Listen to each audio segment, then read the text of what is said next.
বাঁচলাম, প্রাণটা জুড়লো। এইবার তবে আপনার খিদে মিটেছে তো সন্ন্যাসী ঠাকুর? তা মিটেছে, কিন্তু দুধটা তেমন গরম ছিল না। তেমন হাঁ করে দাঁড়িয়ে দেখছো কি? যেতে হবে না কি? রাত খাবার করে দেবে? এমনিতে তো অনেকটা সময় নষ্ট করেছো, এখন চলো তো বাবু।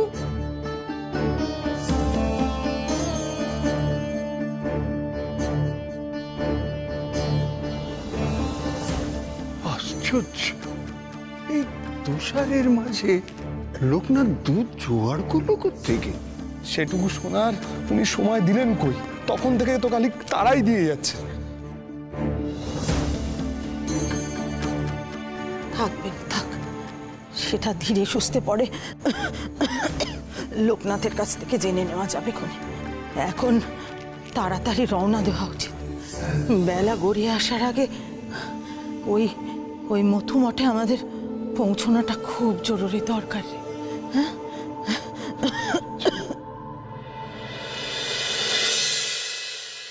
আপনি ঠিকই বলেছেন ঠাকুর, সত্যি বড় ভুল হয়ে গেছে, মস্ত বড় ভুল। সত্যিই তো, এই বিগ্রহে আর কিছুতেই পূজা করা যাবে না। কিন্তু বাইরে তো দর্শনার্থীরা ভিড় করে দাঁড়িয়ে আছে। সময় মতো পুজো দিতে না পারলে তারা তো অসহিষ্ণু হয়ে পড়বে। তাহলে এখন আপনিই বলুন ঠাকুর।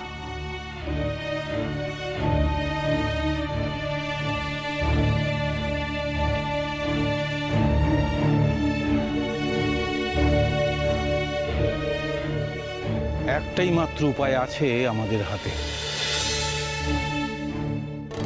কি উপায় ঠাকুর বলুন, আমরা যেমন করে হোক সেটা পালন করব। তোমাদের আবার ওই মন্দির চত্বরে ফিরে যেতে হবে, যেখানে এই বিগ্রহ ছিল। সেখানে তোমাদের আবার খুঁজে দেখতে হবে। আমার বিশ্বাস তোমরা সেখানেই তার সন্ধান পাবে। সেখানে তো প্রবল তুষার ঝড় চলছে, তুষারের তলায় সব চাপা পড়ে গেছে। আর এই অবস্থায় সেখানে কি খুঁজে পাওয়া সম্ভব? কিন্তু চেষ্টা তো করতেই হবে তোমাদের, না হলে যে এই মঠে পূজা করাই সম্ভব হবে না। যাও, আর বিলম্ব না করে যাও তোমরা।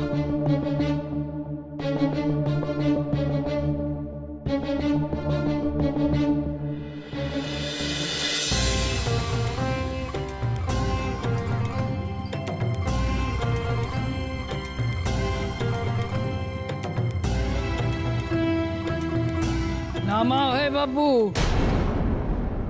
একটু কথা আছে।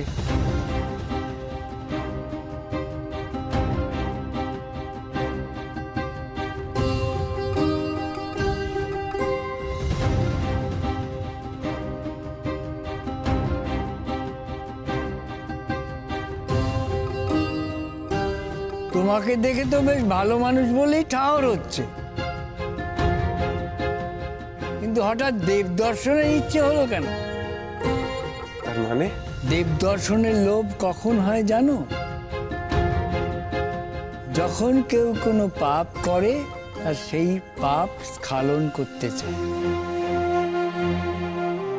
তখনই ঈশ্বর দর্শনের কথা ভাবতে আরম্ভ করে।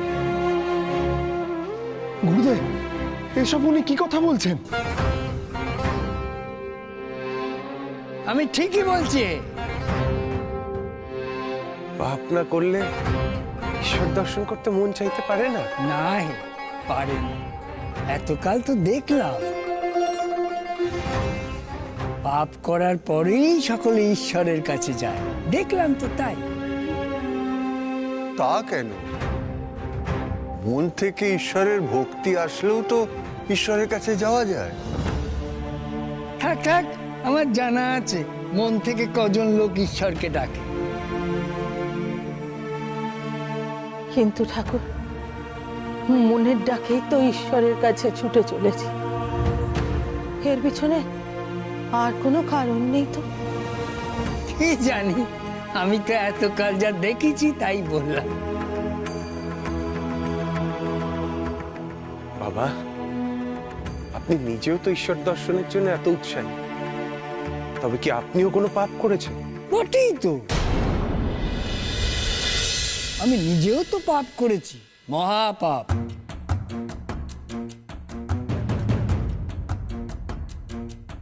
তাই তো এই অবস্থায় দেব দর্শনে চলেছি। পাপ করেছেন? কি এমন পাপ? পাপ কই, বললাম তো মহাপাপ। আমি নিজের হাতে স্বজনকে হত্যা করেছিলাম।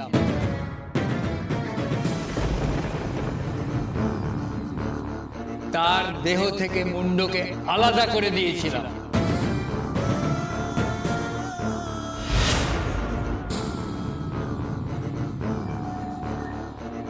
লোকনাথ, লোকনাথ তুই দাঁড়া, আর এক মুহূর্তের জন্য ওনাকে তুই বহন করবি না। খবরদার তুই ওনাকে বহন করবি না। না রে বেনি, মানে উনি যে... না লোকনাথ, তুই বুঝতে পারছিস এতক্ষণ ধরে তুই কেমন মানুষকে বহন করে চলেছিলিস? লোকনাথ তুই ভুলে যাস না, আমরা পুণ্যের পথে এগিয়ে চলেছি। আমাদের জীবনের মন্ত্র হলো সাধনা, মানুষের সেবা করা। না লোকনাথ, এই মহাপাপী আমাদের সঙ্গে আমাদের সঙ্গী কিছুতেই হতে পারে না, কিছুতেই না।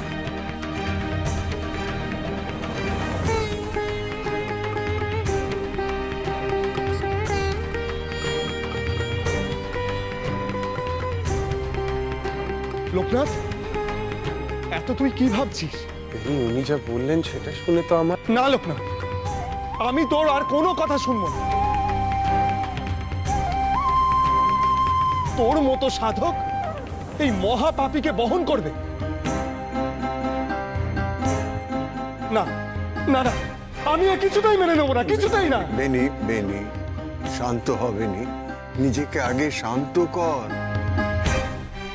তারপর তারপর নয় লোকনাথকে বুঝিয়ে বলিস। না গুরুদেব, আমি নিজেকে কিছুতেই শান্ত করতে পারছি না। যে ব্যক্তি স্বজন হত্যার মতো পাপ কাজ করেন, তার দেব দর্শনে কোনো অধিকার নেই, কোনো অধিকার নেই গুরুদেব। আমাকে এভাবে ফেলে রেখে যেও না, আমি সত্যি পাপী, কিন্তু এখানে এভাবে ফেলে রেখে যেও না। আপনি দয়া করে এরকম করবেন না। বেনি, তুই আগে শান্ত, তারপরে ভেবে চিনতে একটা কিছু করা যায়। না না, আমাকে তোমরা নিয়ে চলো, পাপ স্খলনের একটা সুযোগ দাও, নাহলে তো আমি চিরকাল পাপী থেকে যাব।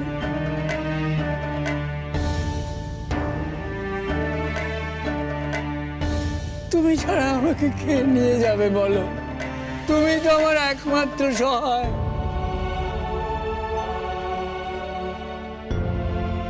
না, লোকনাথকে আর আমি কিছুতেই আপনাকে বহন করতে দেব না।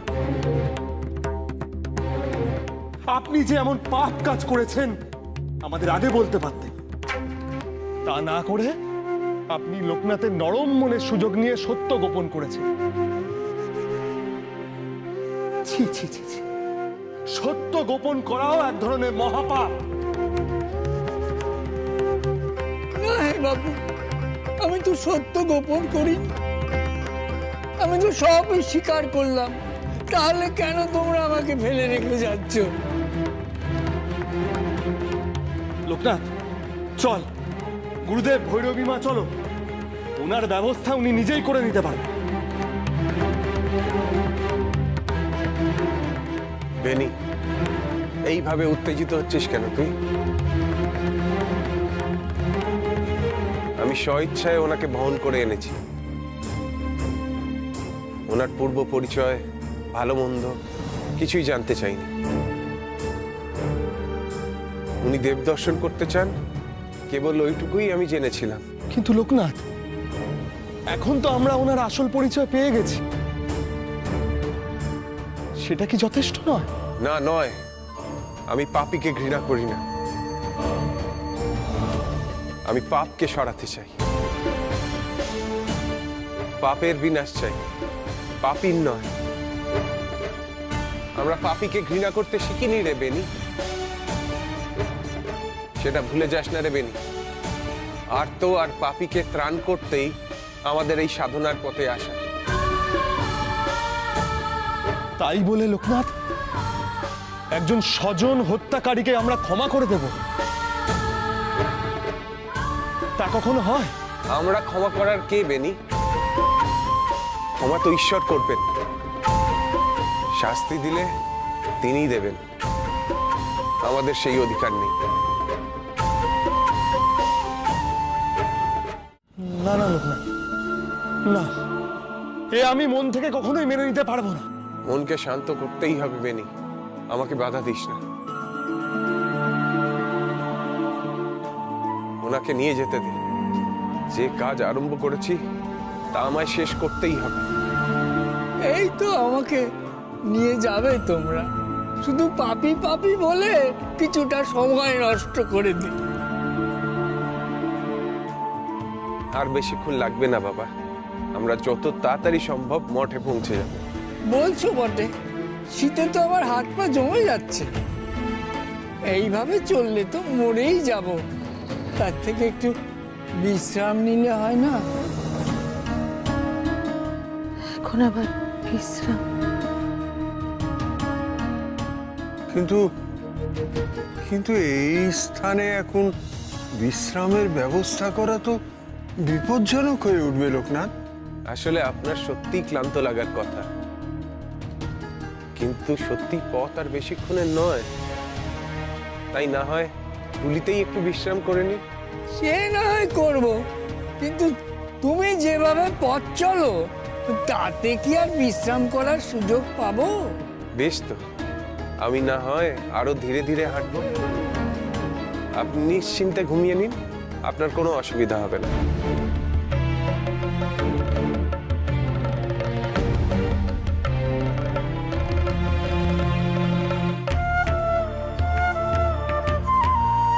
সত্যি লোকনাথ,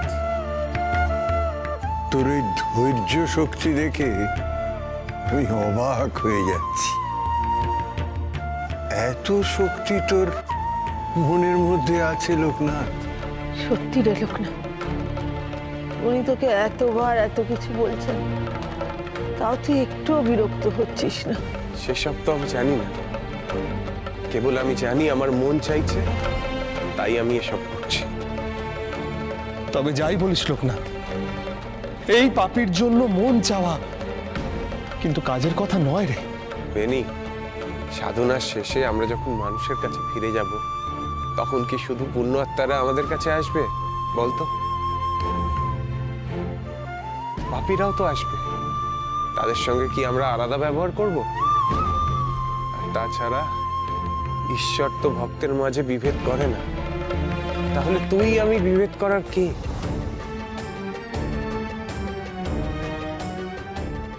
লোকনাথ যা বলছে সম্পূর্ণ সত্য। পাপ পুণ্য বিচার করার আমরা কে বেনি? বিচার করবেন তো সব স্বয়ং ঈশ্বর। তাই তো, আমরা শুধু আমাদের কর্মটুকুই করে যাব, তার অধিক কিছু তো নয়। যাই, তাড়াতাড়ি মঠে গিয়ে পৌঁছতেও তো হবে।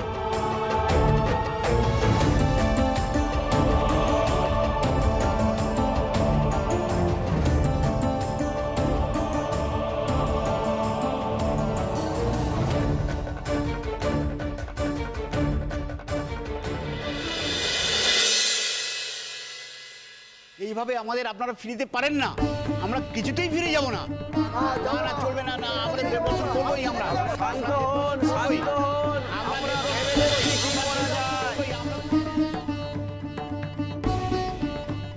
সন্ন্যাসী ঠাকুর, সন্ন্যাসী ঠাকুর, আচ্ছা, ভাই যে এত কোলাহল কিসের? বিপদ হয়ে গেছে ঠাকুর। বাইরের শিব ভক্তরা জড়ো হয়েছে। ওরা সন্ধ্যা আরতি না দেখে, পুজো না দিয়ে কিছুতেই যাবে না বলছে। কিন্তু এখন তো মন্দিরে পুজো সম্ভব নয়, ওটা ওদের বোঝাতে হবে। ওরা কোনো কথা শুনছে না ঠাকুর। ওদের মধ্যে অসন্তোষ বাড়ছে। ওরা দেব দর্শন না করে যাবে না বলছে। আমরা ওদের বোঝাতে পারছি না ঠাকুর। আপনি দয়া করে যদি একটি বার ওদের বুঝিয়ে বলেন, আপনার কথা হয়তো ওরা মানবে। বেশ, চলো। আমরা দেবদর্শন করবোই, আমরা পুজোতে এসেছি, আমরা দেবদর্শন করবোই। শান্ত হন আপনারা, শান্ত হন। ঠাকুর, এ কেমন অনাচার হচ্ছে? ভক্তরা পুজো দিতে পারবে না, এ কেমন নিয়ম? আপনাদের কাছে মার্জনা চেয়ে নেওয়া ছাড়া দ্বিতীয় কোনো উপায় দেখছি না। আমরা অসহায় হয়েই আপনাদের মন্দিরের বাইরে আটকে রাখতে বাধ্য হয়েছি। আসলে তুঙ্গনাথ থেকে দেবমূর্তি আনার সময় বিগ্রহের একটা বিশেষ জিনিস আমরা ফেলে এসেছি। ওই জিনিসটা ছাড়া দেববিগ্রহ অসম্পূর্ণ। আর সেই ভুলের কারণেই আজ কাউকে আমরা মন্দিরে প্রবেশ করতে দিতে পারছি না। তাহলে আমাদের কি হবে? আমরা কেমন করে পুজো দেবো ঠাকুর? মন্দিরের কয়েকজন সন্ন্যাসী ওই জিনিসটির খোঁজে গেছেন। খানিক বাদেই তারা ফিরে আসবেন, আর হয়তো তখনই পূজার কাজ শুরু করতে পারবেন। কিন্তু দয়া করে আপনারা আমাদের একটু সময় দিন। আমার অনুরোধ, আপাতত আপনারা বাড়ি ফিরে যান। পুজো শুরু হওয়ার ঠিক আগে আমরা মন্দিরের ঘন্টা বাজিয়ে আপনাদের খবর দিয়ে দেব। তখন না হয় ফিরে এসে আবার পুজো দেবেন। আসুন।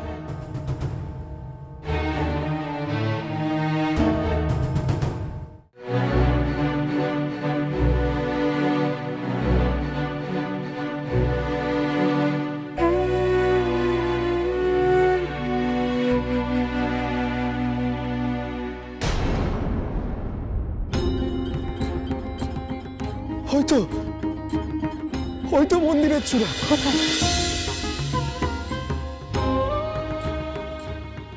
ওই দেখো ভৈরবী মা, ওই যে মন্দিরের চূড়া।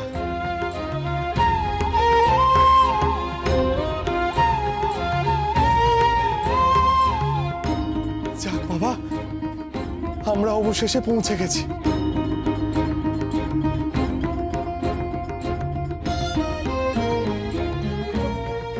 তো মহাজালা হলো। ষাঁড়ের মতো চেঁচানোর কি হয়েছে? হ্যাঁ, দিলে তো আমার ঘুমটা ভেঙে। আপনি তো দেব দর্শন করতে চেয়েছিলেন, তাই তো লোকনাথ এতটা পথ আপনাকে বয়ে নিয়ে এলো।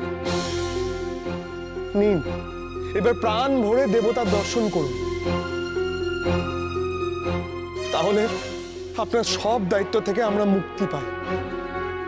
শোনো, এখনো দেব দর্শন হয়নি, মন্দিরের চূড়াটুকুই দেখতে পেয়েছি।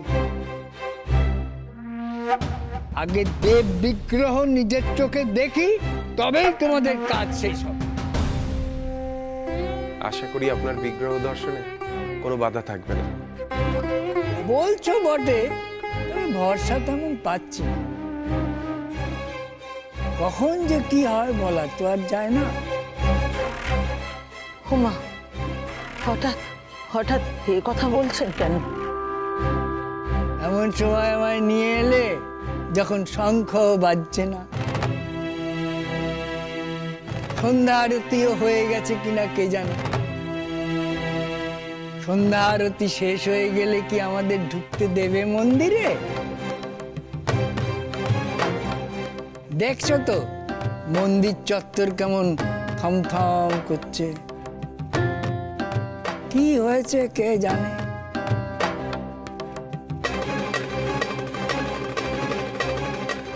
সত্যি তো,